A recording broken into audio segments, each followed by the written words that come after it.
السلام عليكم البنات، نتمنى تكونوا بخير وعلى خير. مرحبا بكم في فيديو جديد في قناه البساطه مع فاطمه الصفيريه. اليوم فيديو غنشارك معكم واحد الكيكه صحيه كتجي رائعه سهله وبسيطه جدا وبمقادير متناوله للجميع. نتمنى الحباب ديالي الفيديو يعجبكم.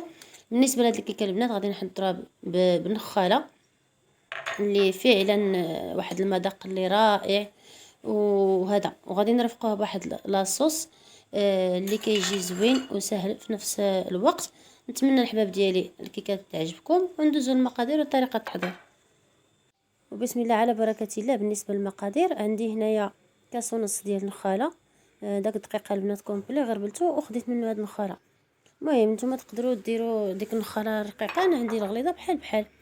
عندي هنايا كاس ديال كاوكاو مقلي ومطحون، وعندي شويه ديال الكركاع وشويه ديال الزبيب، يعني غير شويه شويه باش نخلطوا يعني المكونات مع الكيك. عندي هنايا كاس ديال الدقيق. بالنسبه للدقيق البنات راه ما غاديش ندخلو كامل في الكيك. عندي كاس مع مرش ديال السنيده وكاس مع مرش ديال الزيت هانتوما كما تشوفوا. عندي هنايا كاس ديال الحليب، وهنا عندي بيضه واحده، ساشي ديال الفاني وخماره ديال الحلوى. المهم البنات غادي ندوزو باش نخلط المقادير. بالنسبه لهاد الكيك راه ساهله البنات وصحي في نفس الوقت. هنايا درت البيضه،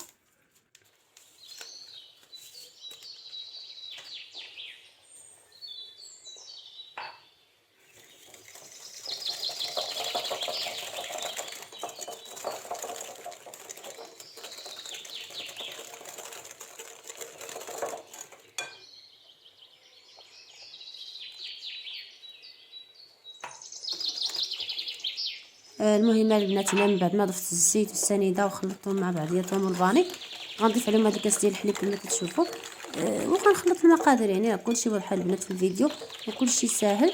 غير سميتو غير زعما يا البنات ونوجدوا هاد الكيكه راه كتجي صحيه وفي نفس الوقت ساهله بحال الكيك العادي، يعني ماشي شي حاجه اللي صعيبه.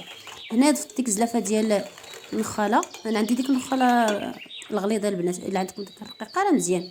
درت هنا كاس ونص ديال النخاله، وهنا عندي كاس ديال سميتو ديال الكاوكاو مقلي ومطحون، وهنا شويه سميتو الزبيب والكركاع، يعني شويه شويه حفنه ديال الزبيب وحفنه ديال الكركاع. قطعتهم البنات صغار كما تشوفوا صافي وخلطتهم مع المقادير. دابا غنزيد الدقيق. بالنسبه للدقيق البنات راه ما غاديش ندخل انا داك الكاس كامل، يعني غادي نضيف نص الكاس. المهم انا غنضيف وفي الاخر غنقول لكم شحال بقى ليا في الكاس. صافي وغادي نخلط داك الدقيق وغادي نزيد عليه خماره. كما تشوفوا راه الكيك ديالنا خدمنا غير بخماره وحده وبيضه واحده فقط. صراحه سهله وفي نفس الوقت صحيه وكتجي لذيذه يا البنات، ما نكذبش عليكم وحق الله. المهم نعيا ما نشكر لكم في هذه الكيكه ديالي حتى تجربوها وغادي تردوا عليا. المهم هانتوما راه وريتكم الكاس شحال بقى لي، يعني نص ديال الكاس ديال الدقيق اللي بقى. دابا جبت المول، هنا مول عادي تقدروا تخدموا باي مول عندكم. هنا دهنته بالزيت ورشيتو بالدقيق، وغادي نضيف عليه هاد المهم غنكب عليه هاد الخليط صافي وغندخلها للفران طيب بحال كيكه عاديه. المهم البنات هنايا من بعد ما خرجتها كما تشوفوا الشكل ديالها كي كيجي على هذا الشكل ها انتم.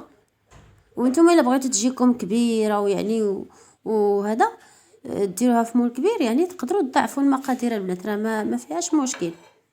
صافي هنايا غادي نشد البنات داك لاصوص. هنايا عندي لاصوص البنات ديال القهوه كيجي رائع. شديت كاس ديال السنيده وذوبته في مقله، يعني حتى رجع لي على شكل كراميل، ودرت عليه نص كاس ديال الماء مع نسكافيه اللي ذوبت نسكافيه في الماء وكبيتو نيشان على داك السكر على داك الكراميل صافي وخليته حتى ولا بحال الكراميل مزيان تكريميزو ولا ما نعرف. المهم ولا بحال الكراميل صافي. ودابا راه خليته تبرد وكندهن الوجه ديال الكيكه. المهم صدقوني يا البنات كتجي زوينه صراحه. المهم هنا غادي ندهن الوجه ديالها وغادي نجيب هاد المكسرات البنات اللي عندي في ديك الطبيصله كما تشوفوا. دوك المكسرات عندي فيها، عندي شويه د اللوز كونكاسي، وهذوك الحبيبات الشوكولات، شويه د اللوز مقطع، الكركاع. المهم عندي حتى داك كاوكاو كونكاسي حتى هويا، اللوز فيلي، يعني كلشي مخلط. بالنسبه للوز وكاوكاو هذوك قليتهم، يعني اللوز فيلي وداكشي قليته شويه في الفران. صافي غادي نرش الوجه ديال الكيك ديالي. صراحه اش غنقول لكم البنات، كتاكلوا شي حاجه زوينه، والقرمشه والبنه ديال الكركاع، والمهم فيها الحلو، كتمزجي ما بين الحلو ما بين الشوكولات القرمشه، كلشي مجموع في هاد الكيكه. صافي دابا شديت هاد الكراميل اللي وجد، غادي نديرو فوق من هاد المكسرات باش يثبتوا ليا، يعني ما يطيحوش. صافي وكنقدمها لكم بالصحه والراحه، ونوضوا جربوها وردوا عليا في لي كومونطير. صراحه راه ما كنحطش لكم شي حاجه ولا وتكون ناجحه 100%. ها انتم الطريقه يا البنات، زوينه، تحطوها لضيافكم علاش لا. نتمنى احبابي هذا الفيديو ينال الاعجاب ديالكم، واخيرا قولوا لي على سلامتك يا فاطمه من حطيت هذا الفيديو. تصوروا يا البنات هذا الفيديو تقريبا صورته شي شهر، ودخلته المونتاج وبقى فيها شي 15 يوم. المهم كل نهار كندخل ندير ليه واحد اللعيبه، المهم نقص منه نزيد ندير الصوت نحيد.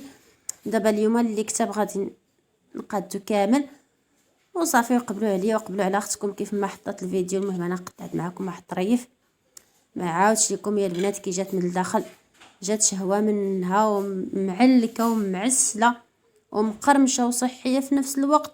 المهم هاد الوصفات كلهم اللي عطيتكم مجموعه في هاد الكيك، المهم غير جربوها بعينكم مغمضين، واكيد المذاق يا سلام البنات. الحباب ديالي كنتمنى الفيديو ينال الاعجاب ديالكم، ما تنساونيش بالبارطاج وهذا التعليق ديالكم الزوينه، والله يخليكم، والسلام عليكم ورحمه الله.